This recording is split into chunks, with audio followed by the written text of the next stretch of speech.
नमस्कार, मेरा नाम कुलदीप और आप देख रहे हैं रेडियो राजस्थान 90.8 एफएम का डिजिटल प्लेटफॉर्म। 13 अप्रैल 2023 यानी परसों सीकर के रामलीला मैदान में एक कार्यक्रम आयोजित होने जा रहा है। उस कार्यक्रम का नाम है जन चेतना संदेश समारोह। इस कार्यक्रम को जो परिकल्पना करने वाले हैं, इस कार्यक्रम की जो भूमिका बनाने वाले हैं, हमारे साथ आज स्टूडियो में वो खास मेहमान मौजूद हैं। सांगलिया धुनी के पीठाधीश्वर श्री ओम दास जी महाराज, वो हमारे साथ स्टूडियो में आज हम उनसे बातचीत करेंगे और जानेंगे कि इस कार्यक्रम के पीछे क्या उनका उद्देश्य है और उस समाज को क्या संदेश देना चाहते हैं। नमस्कार। देखिए, इस कार्यक्रम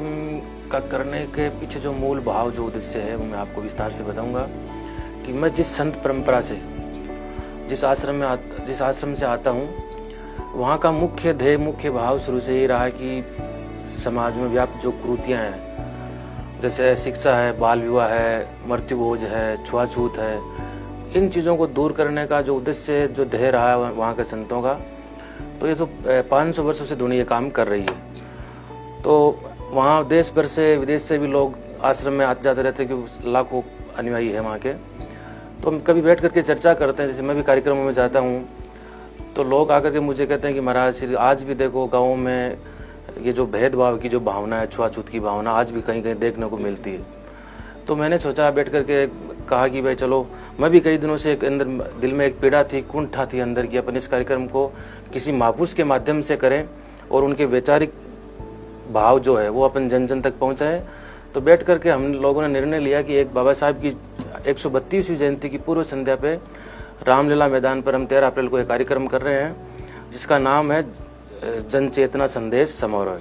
उसके माध्यम से जो बाबा साहब की, महापुरुषों की जो महती भूमिका इस देश को और इस समाज को रही है, वो उनका जो योगदान था इस देश के लिए, वो हम ये चाह रहे हैं कि एक जन जन तक पहुँचे और बाबा साहब को लोग सही दिशा में समझे। सवाल और मैं पूछना चाहूँगा कि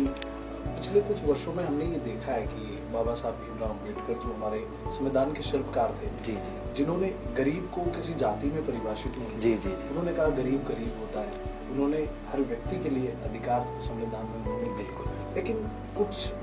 देखा गया एक परिदृश्य की एक समाज बेस्ड बाबा साहब को बनाने की कोशिश की गई,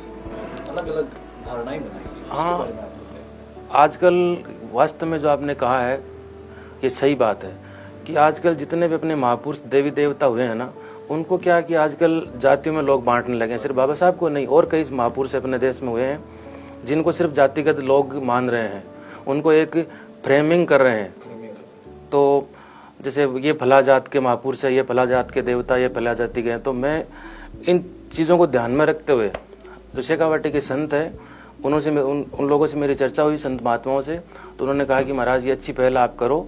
और शेखावाटी के संत, जो संत महात्मा है, वो हम सब मिलकर के इस मिशन को करने में लगे हुए हैं। बाबा साहब का सपना था कि अखंड भारत हो, और अखंड भारत जब भी होगा, तब अपन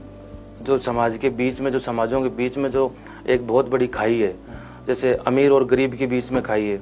ऊंच और नीच की जो खाई है, जो भाइयों में के बीच में मनमुटाव आया है, इसको दूर करने का हम प्रयास करेंगे। इस कार्यक्रम के माध्यम से ये हम संदेश देना चाह रहे हैं। महाराज जी, एक अंत में एक सवाल और पूछना चाहूँगा। आपके शेखावाटी क्षेत्र में नहीं, संपूर्ण राजस्थान में, देश भर में अलग अलग कोनों में आपके अनुयायी हैं, जो आपको मानते हैं, जो आपको सुनते हैं, जो आपके प्रवचनों को अपने जीवन में यथार्थ करते हैं। तो आप उनको क्या संदेश देना चाहेंगे? उस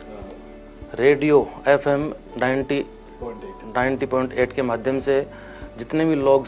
मुझे सुन पा रहे हैं, देख पा रहे हैं, मैं उनसे आग्रह करता हूं, अपील करता हूं कि इस कार्यक्रम में ज़्यादा से ज़्यादा लोग पधारें, और जो भी बाहर से संत महात्मा, जो वक्ता आएंगे, जो बाबा साहब के दर्शन को अच्छी तरीके से अपने सामने पेश करेंगे, उनको जो उनका संदेश था, उस संदेश को अपन तक पहुँचाएंगे। तो मैं लोगों से आग्रह करता हूँ कि ज़्यादा से ज़्यादा इस कार्यक्रम में पधारें और उनको सुन करके, क्योंकि एक बात मैं कहूँगा कुलदीप जी, कि किसी महापुरुष को यदि हम जातियों में बांटेंगे, तो महापुरुष जातियों में बंटने के लायक नहीं होते हैं, क्योंकि महापुरुषों में कोई जातियाँ नहीं होती है, देवी देवताओं में कोई जातियाँ नहीं होती। महापुरुष तो वो होता है जो सर्व समाज के लिए काम करता है। तो बाबा साहब ने ये काम किया है सर्व समाज के, और मैं आपसे ये कहूँगा कि बाबा साहब के जो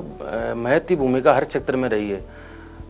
लोग उन्हें सुनेंगे, सुन करके अपने जीवन में उतारेंगे, और निश्चित रूप से उनका जीवन सफल होगा उस कार्यक्रम के माध्यम से जो मैसेज आएगा उनको सुन करके।